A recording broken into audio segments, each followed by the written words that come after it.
Good morning. I'm Remo, and Hurricane Melissa just became the strongest storm ever recorded to hit Jamaica. Category 5 winds at nearly 200 miles per hour are tearing through the island right now. This is the daily signal for October 29th, 2025. Unfiltered. Now, Here are the other top stories breaking this morning. Israel launches massive strikes on Gaza after claiming Hamas violated the 19-day-old truce. At least 64 people are dead in Rio de Janeiro as Brazilian police launch their deadliest drug gang crackdown in years. Trump tells Japan's first woman vote. Prime Minister, she has a very strong handshake during high-stakes Tokyo meeting. Breaking overnight, Trump and Xi Jinping set to discuss slashing China tariffs in exchange for fentanyl crackdown. Israel calls Hamas's return of partial hostage remains a clear violation of their peace deal. New analysis reveals how Israel is winning militarily but losing the peace in the Middle East. 7 massive stories that will shape your day. Now let's dive into each one. Hurricane Melissa made landfall in Jamaica this morning as a Category 5 monster, the strongest hurricane ever recorded to hit the island nation. Here's what's happening right now. Winds are reaching nearly 200 miles per hour. That's strong enough to tear roofs off hospitals and level entire neighborhoods. The storm is dumping up to 40 inches of rain, triggering flash floods and deadly landslides across the island. This is unprecedented. Jamaica has never faced a storm this powerful. Major hospitals are reporting structural damage while trying to treat storm victims. The power grid is completely down across most of the island. Resort hotels have converted their facilities into emergency shelters as both tourists and locals ride out this historic storm. The storm has now weakened to Category 4 and is tracking toward Cuba for a second landfall. But Jamaica is facing weeks of recovery from what meteorologists are calling a once-in-a-century disaster. Why this matters to you? Hurricane Melissa is rewriting the record books and could signal more intense storms ahead as ocean temperatures continue rising. Breaking overnight from the Middle East, the fragile 19-day ceasefire between Israel and Hamas is crumbling. Israel launched a series of airstrikes and artillery attacks in southern Gaza after claiming Hamas militants fired anti-tank missiles at Israeli troops, killing at least 2 soldiers. This happened in Rafah, right along the Egyptian border. Hamas is denying everything. They say they're still following the truce and had nothing to do with these attacks. Here's the critical detail. Israel has completely halted humanitarian aid to Gaza in response. Gaza health officials now report at least 45 Palestinians killed in the Israeli counterstrikes, including women and civilians. That's 45 dead in just hours after Israel decided to respond. This ceasefire was supposed to end over 2 years of devastating conflict. It was brokered by the United States just 19 days ago. Both sides had agreed to prisoner exchanges and increased aid flows. Why this matters?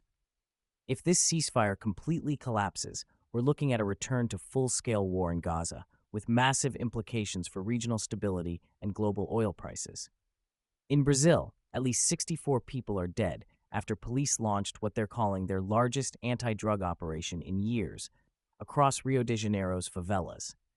This was no ordinary police raid. Brazilian special forces used helicopters, armored vehicles, and heavy weapons in coordinated strikes against organized crime groups controlling the city's sprawling slums. 64 dead in a single day. That's more than many war zones. The operation targeted multiple favelas simultaneously, focusing on drug trafficking networks that authorities say have been importing weapons and controlling territory like military forces. Here's what makes this story crucial. Brazil is facing a drug violence crisis that's spiraling out of control. These gangs aren't just selling drugs anymore, they're operating as parallel governments in parts of Rio. Local residents are caught in the crossfire.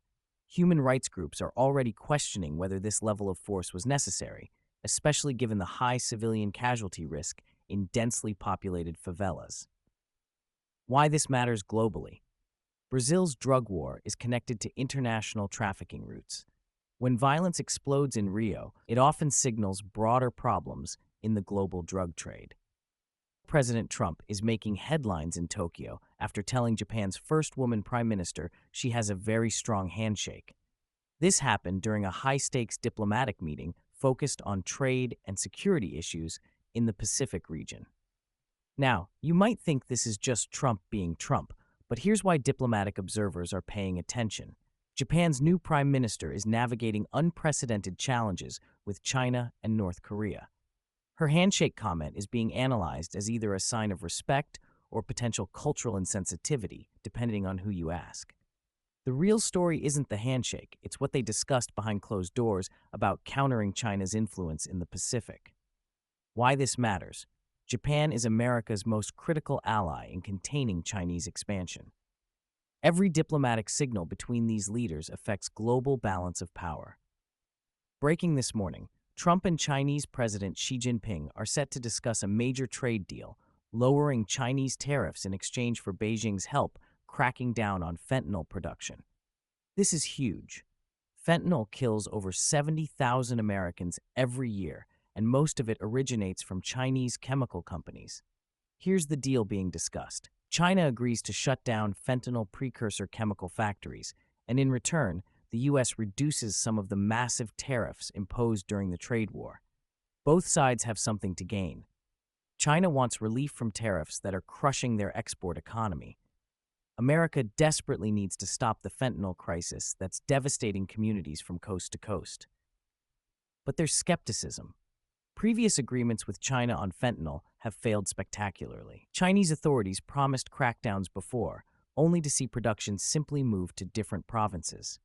Why this matters: if this deal actually works, it could save tens of thousands of American lives while easing global trade tensions.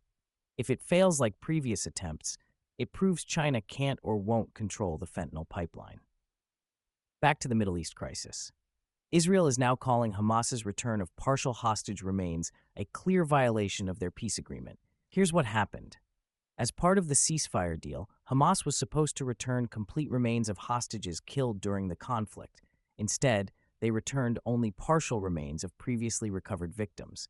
Israel sees this as deliberate manipulation, using dead hostages as bargaining chips, even after agreeing to return them with dignity. Hamas hasn't responded to these specific allegations, but this controversy is adding another crack to an already fragile peace process. For families of hostages, this is devastating. They've been waiting months or years for closure, only to have their loved ones' remains used as political pawns. Why this matters: every violation of the peace agreement makes future negotiations harder. Trust between these sides was already near zero. This makes it worse. Our final story connects everything we've discussed about the Middle East. A new analysis reveals Israel is winning militarily but losing the peace. Here's the reality. Israel has successfully degraded Hamas military capabilities, destroyed tunnel networks, and eliminated key leaders. By military metrics, they're winning, but they're failing to secure lasting peace. Each military victory creates more grievances, more refugees, more international isolation. The pattern is clear: tactical success, strategic failure. Why this matters: military victories without diplomatic solutions don't create security. They create cycles of violence that can last generations. Let's connect today's stories because they reveal critical patterns shaping our world. First, we're seeing unprecedented extreme weather with Hurricane Melissa.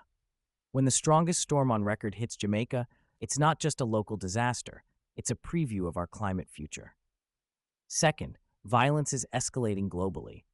From Gaza's collapsing ceasefire to Brazil's deadly police raids, we're watching conflicts intensify rather than resolve peacefully. But here's the key insight: diplomacy is making a comeback. Trump's meetings with both Japan's Prime Minister and China's Xi show that even in our divided world, leaders still believe in face-to-face negotiations. The question is whether diplomacy can move fast enough to address these accelerating crises. Today's stories affect your daily life in ways you might not expect. Hurricane Melissa will impact global food prices as Jamaica is a major agricultural hub. The Israel-Gaza conflict influences oil prices and global stability. Brazil's drug war affects international supply chains, and U.S.-China trade talks determine the prices you pay for everything from electronics to clothing. Stay informed, stay engaged, and remember, understanding these connections gives you power to navigate an increasingly complex world. This has been the Daily Signal. I'm Remo. Subscribe for tomorrow's essential news and share this with someone who needs to stay informed. Until tomorrow, stay sharp. Unfiltered. Now.